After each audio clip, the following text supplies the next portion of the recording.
you're stuck in a tiny egg buried in the sand for over a year.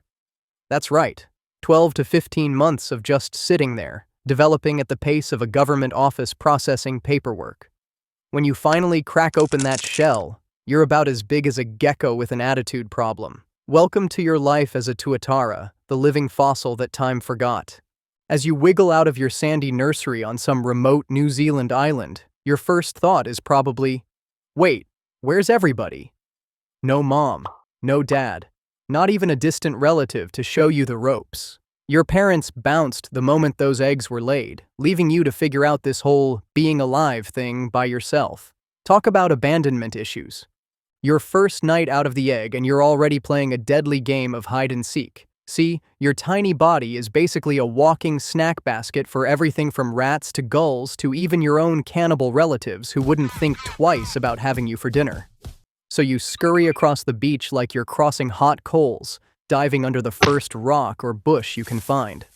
Congratulations on your first day of not dying. Only about 80 years more to go if you're lucky. The good news? You're born looking like a mini adult, complete with those spiny crests that run down your back. The bad news? You've got a third eye on top of your head. Not a cool, seeing the future third eye, but a useless patch of light-sensitive cells that's slowly getting covered by scales as you age. Evolution really dropped the ball on that one.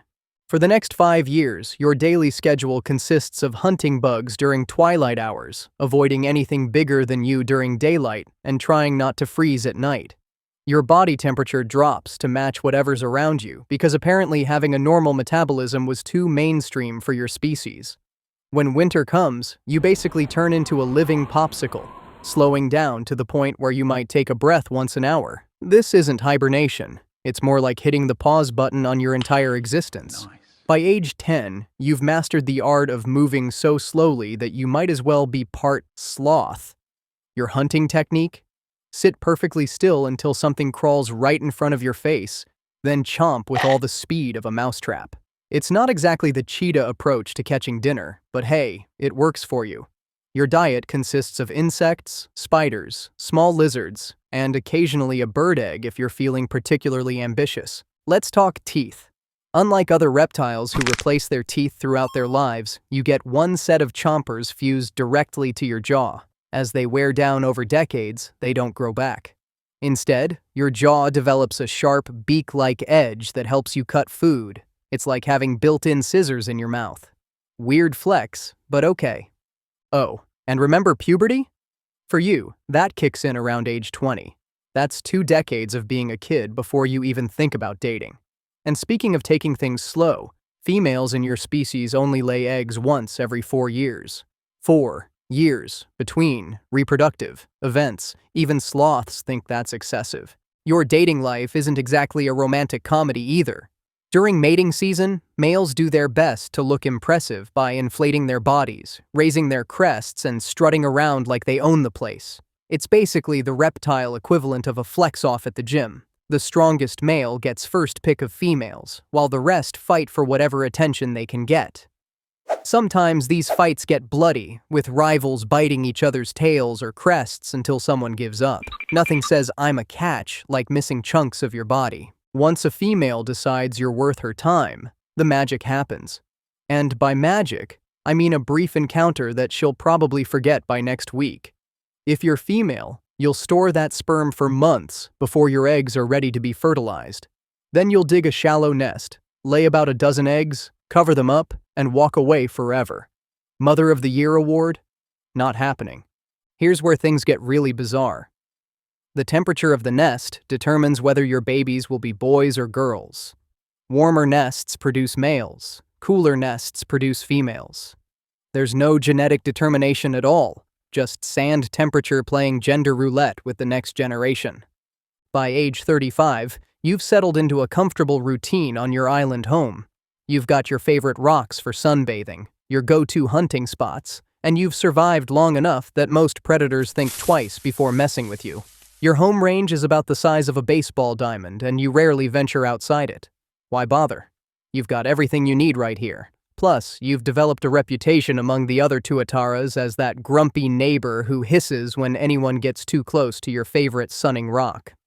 Time passes differently when you're a Tuatara. Decades roll by while you're just chilling under the same rock you've called home for the past 20 years. Your heartbeat is so slow that you only need to take a breath every hour or so when resting.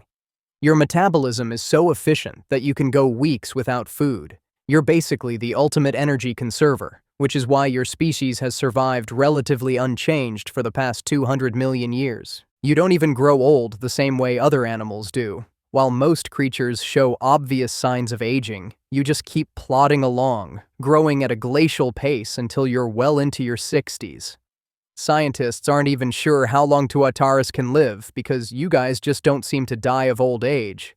Some estimates put your potential lifespan at over 100 years. That's a century of eating bugs and sitting on rocks. Living the dream.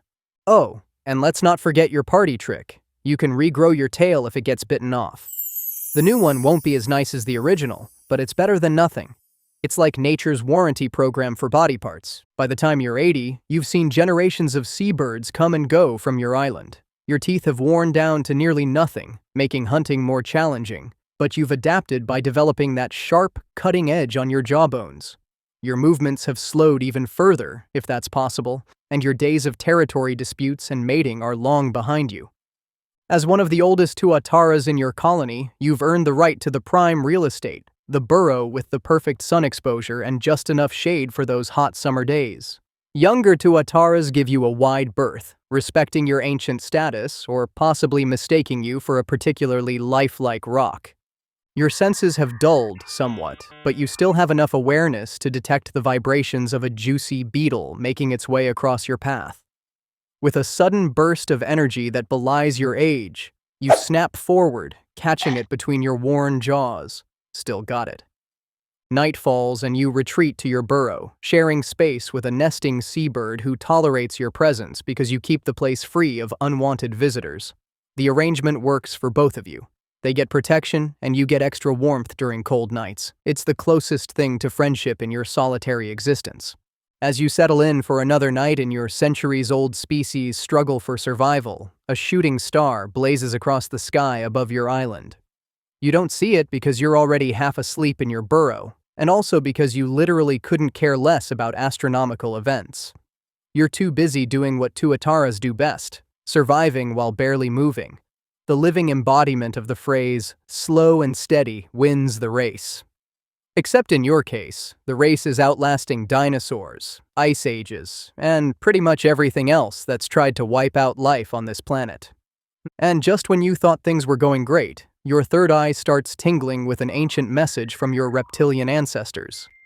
We've been trying to reach you about your car's extended warranty.